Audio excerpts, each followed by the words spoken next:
We are going to read Butterflies, Big and Small together today. So if you don't have this open already, please pause the video and make sure you have this text open so that we can read it together.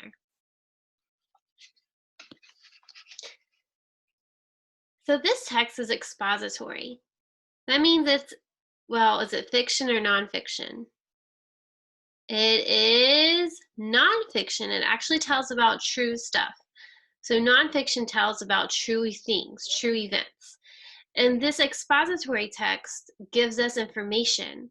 Today it looks like it's going to give us information about butterflies in particular.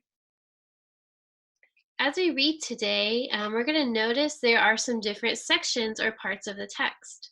I know there's different sections because there's different headings. Okay, so size and color. So this section must tell me about the size and color of butterflies. The headings are a text feature. Moving around, I guess that one will tell me how they move. In this section, finding food. In this section, help butterflies. So maybe it's going to tell me some ways that we can help butterflies, things that we can do. I also see there's another text feature, such as a map. I think we'll find out what this map is later. And there's, ooh, wow, this is lots of text features. This is great. We're going to go ahead and start reading. Wow, I just pre-read the first sentence. There are more than 725 species or kinds of butterflies fluttering around the United States and Canada. That's a lot, just in the United States and Canada alone. Wow. Fluttering, like the movement the birds make with their wings, the birds. Mrs. Bond. No, the movement that the butterflies make with their wings, that's like fluttering. It's like very light back and forth, the flapping. Yeah, birds are like, flap, flap. The butterflies are more, right? Okay. These fascinating creatures taste leaves with their feet. What? They taste leaves with their feet. That's pretty cool. And only see the colors red, yellow, and green. Wow, that's pretty amazing. The monarch butterfly and the western pygmy blue butterfly share these same traits, but they are also different in many ways. Size and color. The western pygmy blue butterfly is the smallest butterfly in the world. It is just about a ½ inch across from wingtip to wingtip. That's smaller than a dime. So picture a really, really, really tiny coin, maybe a tiny silver coin. And that's how big it is. That little. Wow, that's crazy. That's really crazy. Monarch butterflies are much bigger. They measure about 4 inches across. So that is about maybe about that big.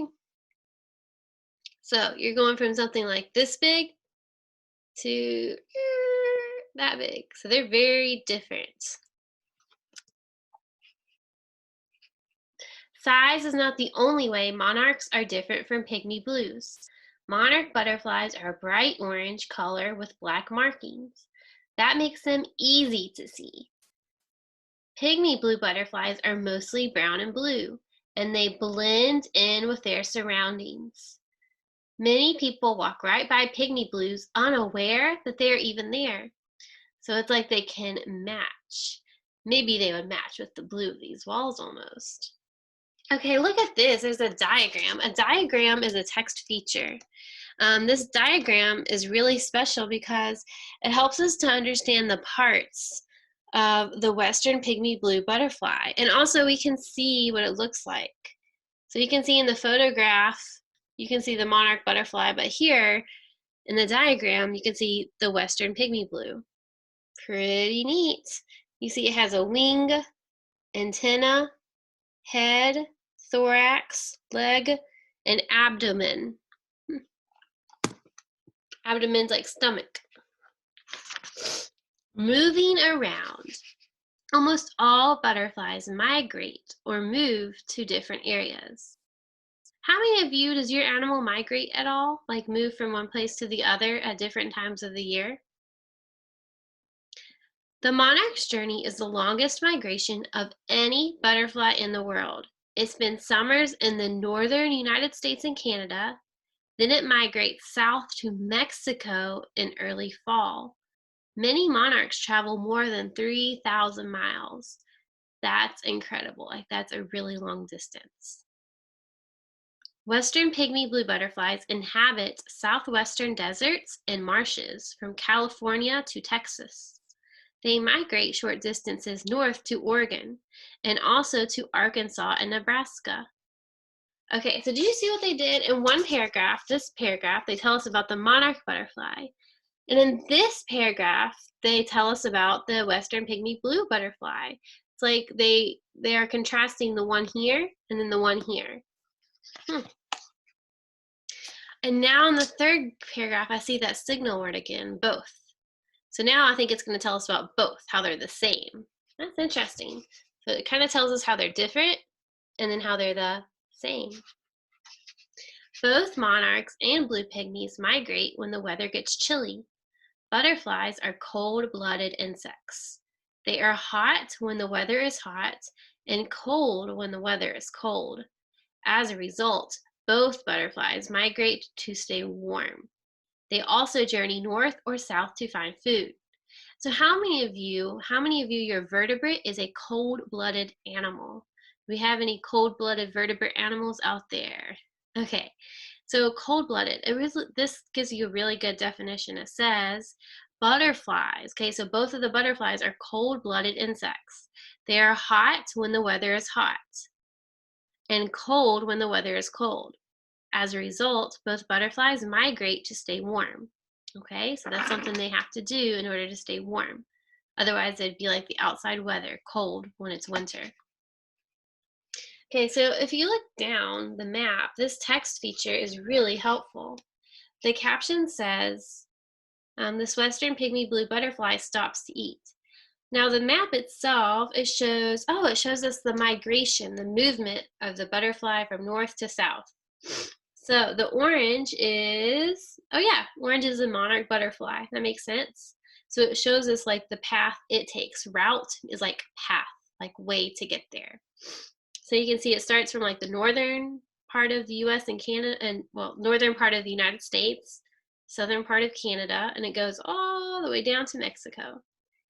And then you see the western pygmy blue. Wow, so it starts, wow, that's really interesting. So, it goes from like the southern areas of like California, Texas, and they go a little bit of a ways to those other states. Very interesting. Next section, finding food. The western pygmy blue drinks the nectar of many kinds of flowers. It finds a sweet, thick liquid easily, so its population has steadily grown. Okay, if I didn't know what nectar was, I know nectar is in flowers because it says nectar of many flowers. It finds the sweet, thick liquid. So it actually tells me what it is. Nectar is a sweet, thick liquid inside of flowers. However, monarch butterflies are not so lucky. Just like the pygmy blue, monarch butterflies sip nectar from flowers, but the monarch butterfly has one main food requirement, the milkweed. Monarch butterflies must find this plant along their migration route. But what happens if there are no milkweed leaves? Really quick, I just realized this. So the word route, R-O-U-T-E. I say route. There are some people that like to say route, route, route. They say it a little bit different. It depends, I think, where you live. When people build houses and roads, there are fewer places for monarchs to find milkweed. If the monarch cannot find food, its population will decrease. Decrease. Lower, no, lower, lower, lower, lower. Lower number. The western pygmy blue and monarch butterflies are not endangered or at risk for becoming extinct. Hey, they threw in another definition there. So endangered, if I didn't know what endangered meant, it means at risk for becoming extinct. But biologists are worried many other butterflies are endangered because people destroy their habitats, so where they live. Help butterflies. Like all wildlife, monarch and pygmy blue butterflies should be respected. People need to preserve butterfly habitats. To help, they can work to change laws, plant milkweed, and make it illegal to destroy animal habitats. It means not lawful, not according to the law. So if you did it, you would be breaking law. Learning about butterflies and what they need to survive is important. That way, there will be plenty of western pygmy blue and monarch butterflies for future generations to enjoy. So, ooh, even here you see there's a photograph of the monarch butterfly, and I don't know what the plant is, but if I look at the caption, it tells me. It says monarch butterflies feed on milkweed. So that must be what milkweed looks like. Really interesting. On your own today, you have some things to answer about this text, and then you have some other practices to do. So make sure that you use your text to support your thinking. Actually, a lot of you are doing, you're rocking doing that. You're doing a great job with that. So keep up using the text to find good answers, and have a happy or a marvelous Monday.